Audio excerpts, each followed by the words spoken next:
శ్రీ మాఘ పురాణము 14వ అధ్యాయము శ్రీధరునకు పుత్ర ప్రాప్తి. జహ్ను మహర్షి గృత్సమధుడు అని మహాముని ఆశ్రమానికి వచ్చాడు. వారిద్దరూ మాట్లాడుకుంటూ ఉండగా ప్రసంగవశాత్తు మాఘమాస వ్రతం యొక్క ప్రశస్తి వచ్చింది. జహ్ను మహర్షి గ్రత్సమధుడితో, మునీంద్ర, మాఘమాస వ్రతం చేత కేవలం ఇహపర సౌఖ్యాలే కలుగుతాయా, లేక బ్రహ్మజ్ఞానము, శాశ్వత కైవల్యం కూడా సిద్ధిస్తాయా? దయచేసి నాకు వివరంగా చెప్పండి అని ప్రశ్నించాడు. అప్పుడు గ్రత్సమద మహాముని ఇలా పలికాడు. మునిసత్తమా, మాఘమాస వ్రతమనేది కల్పవృక్షం లాంటిది, కామధేనువు లాంటిది కూడా. అడిగినవన్నీ ఇచ్చే లక్షణం ఈ రెండిటికీ ఉన్నట్టే మాఘవ్రతానికి కూడా కోరినవన్నీ ప్రసాదించే లక్షణం ఉంది. మాఘవ్రతం వల్ల వాసుదేవుడు సంతోషిస్తాడు. ఆయన సంతోషిస్తే ఇవ్వలేనిది ఏముంటుంది?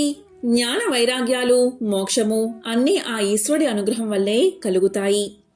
పూర్వం ఆనంద శర్మ అని విప్రుడు గంగా తీరంలో నివసిస్తూ ఉండేవాడు. ఆయన వేదాంగ విశారదుడు, యజ్ఞాలు చేసిన సోమయాజి, నిష్ఠా గరిష్ఠుడు. అతనికి ఎన్ని ఉన్నా సంతాన భాగ్యం కలగలేదు.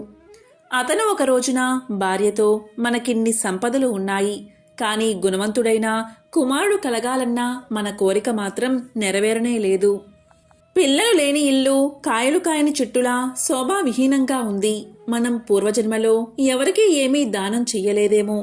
పుణ్యం కొద్దీ పురుషుడు, దానం కొద్దీ బిడ్డలు అంటారు. అయినా మించిపోయిందేదీ లేదు. నేను వెళ్ళి ఆ లక్ష్మీనారాయణ స్వామి గురించి తపస్సు చేసి ఒక మంచి కుమారుణ్ణి ప్రసాదించమని కోరతాను అని ఒక ప్రశాంతమైన చోట కూర్చుని అష్టాక్షరి మంత్ర జపంతో తపస్సు ప్రారంభించాడు. కొంతకాలం తపస్సు చేయగా వాసుదేవునికి అనుగ్రహం కలిగింది. శంఖ చక్రాలతో, పీతాంబరంతో, గుండెల మీద వినోదించే శ్రీలక్ష్మితో గరుడ వాహనమెక్కి ఆయన ఆనంద శర్మకు ప్రత్యక్షమయ్యాడు. శర్మ ఏకాగ్రతలో ఉండడం చేత గోవిందుడు ప్రత్యక్షమైన సంగతి కూడా గమనించలేకపోయాడు. దేవుడు అతని ఏకాగ్ర దీక్షకు ఇంకా సంతోషించి అతన్ని పిలిచాడు. ఆనంద శర్మ అమృతోపానమైన ఆ పిలుపు విని కన్నులు తెరిచి తన ఇష్ట దైవమైన శ్రీకాంతుడు తన ఎదురుగా కనిపించగా బ్రహ్మానందపడి మహాపండితుడు కాబట్టి ఆసువుగా భక్తి పారవస్యంతో ఒక స్తోత్రాన్ని పఠించి ఆయన్ని ఇలా స్తుతించాడు. నమస్తే దేవదేవేశ, నమస్తే భక్తవత్సల, నమస్తే కరుణాసింధో, నమస్తే అనంత విక్రమ, గోవిందాయ సురేశాయ, అచ్యుతాయ వ్యాయచ, కృష్ణాయ వాసుదేవాయ, సర్వాధ్యక్షాయ సాక్షిని, లోకస్థేయ హృదిస్థాయ, అక్షరాత్మనే నమః, అనంతాయాది బీజాయ, ఆద్యాయ అఖిల రూపిణి. ఇలా స్తోత్రం చేస్తున్న ఆ బ్రాహ్మణుణ్ణి చూసి వాసుదేవుడు ప్రసన్నుడై ఇలా పలికాడు. బ్రాహ్మణోత్తమా, నీకేం వరం కావాలో అడుగు అనగా శర్మ ఇలా పలికాడు. దేవదేవా, నాకు నీ పాద పద్మాల మీద అచంచలమైన భక్తిని అనుగ్రహించు. అంతేకాదు, సద్గతికి కారణమైన పుత్ర సంతానాన్ని ప్రసాదించు. జ్ఞాన వైరాగ్యాల్ని, ముక్తిని ప్రసాదించు అని వరుసగా తన మనసులోని కోరికలన్నీ ఆయనకు చెప్పేశాడు. శ్రీహరి, నీవు కోరిన వరాలు ఇస్తున్నాను.